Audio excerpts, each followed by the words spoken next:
Y con el compromiso de llegar a la verdad e impartir justicia, ayer se informó sobre las acciones que se realizarán para saber qué sucedió con los estudiantes desaparecidos de la Normal de Ayotzinapa. Y aquí le tenemos los detalles. Han pasado casi 4 años y medio de la desaparición en Iguala, Guerrero, de los 43 estudiantes de la Normal Rural Raúl Isidro Burgos.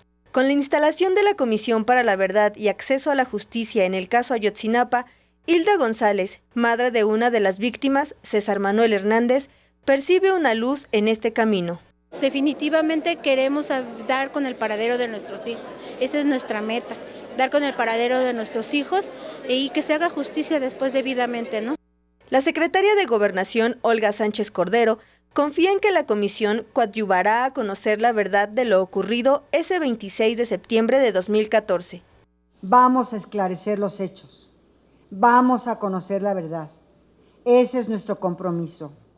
La comisión será integrada por 3 madres y padres de los desaparecidos, 3 funcionarios federales, organizaciones civiles acompañantes y un secretariado técnico. Entre sus tareas inmediatas tiene aprobar los lineamientos para su operación, la interlocución con los titulares de las entidades y dependencias federales y locales que puedan proporcionar información, y se creará la figura de posibles colaboradores eficaces del desarrollo de la investigación.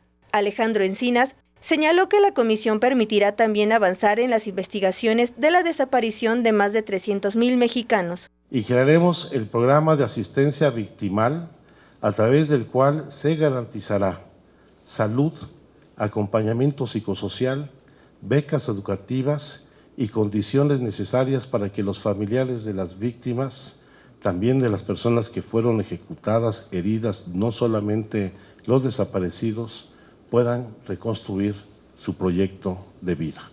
Su sede estará en la calle Abraham González 48 en la Colonia Juárez y su información será publicada en el sitio www.comisionayotzinapa.segov.gov.mx. Mariana Sánchez, 21 Noticias.